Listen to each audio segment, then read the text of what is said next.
समस्या ये है जी, आर कर्मचारियों की समस्या है, जो कि 8 साल की हमारी पॉलिसी है, जैसे सुधाकर भाई ने बताया अभी।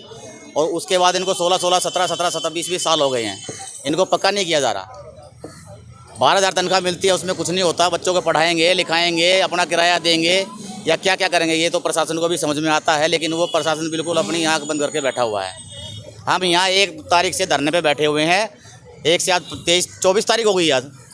अब तक प्रशासन ने हमारी कोई सूद नहीं ली है कि भाई तुम क्यों परेशान हो रहे हो, क्यों नहीं हो रहे हो।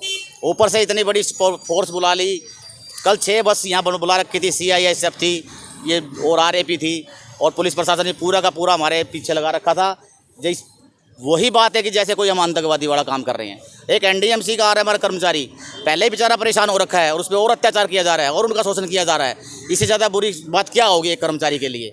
हमने बिल्कुल लिखित में दे रखा चेयरमैन साहब को, और चेयरमैन साहब ने बीच में हमारे को आश्वासन भी दिया था कि भाई मेरे हाथ में जो है वो मैं कर देता हूँ, ठीक है जी। उसके बावजूद भी वो अपने उससे वादा खिलाफी कर गए हैं। उनके हाथ में ये था कि जैसे इक्वल पे दे देते हमारे को, वो कैशलेस फैसिलिटी मांगी थी हमने, और जो छोटी मोटी सुविधाएं हैं वो दे दो, लेकिन उन्होंने वो भी नहीं दी।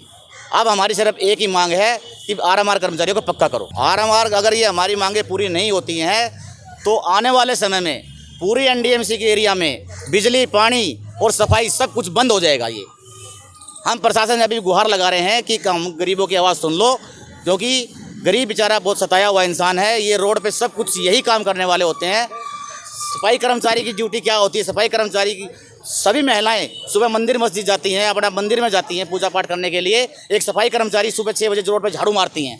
900 सफाई कर्मचारी हैं, हम उनको परमानेंट करने के लिए इनको प्रॉब्लम हो रही है। हम RMR कर्मचारियों को स्थायीकरण के जो मांग है उसके लिए धरना कर रहे हैं।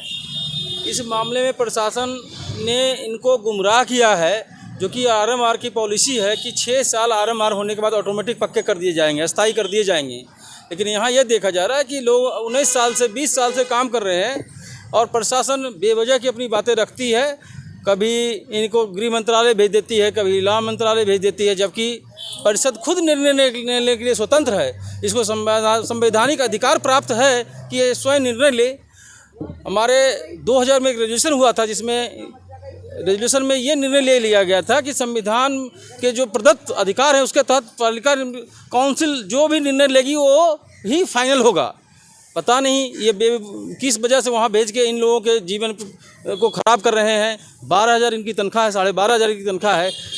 स्मार्ट सिटी में अव्वल स्थान दिलाने के लिए यही काम करते हैं, रोड पर यही काम कर रहे हैं। वहाँ जाके वो मोमेंटो सिर्फ लेते हैं बड़े बड़े अधिकारी की हमने स्वच्छता में नंबर 1 लाए और स्मार्ट सिटी में नंबर 1 है। इनकी बातों को बिल्कुल सुना नहीं जा रहा है, दबाया जा, और ऊपर से ये जब डिमांड करें अपनी राइट्स की तो इनको दबाया जा रहा है। कल प्रशासन ने तकरीबन 200 अर्धसैनिक बल बुलाया, जैसे लगता है कि कोई आतंकवादी हैं हम लोग, और ये लोग आतंकवादी हैं जिनको इनकी आवाज़ दबा दो, इनको बंद कर दो। इससे ये डरे हुए भी अपनी आवाज़ के अधिकार के लिए आवाज़ नहीं लगा पा रहे हैं।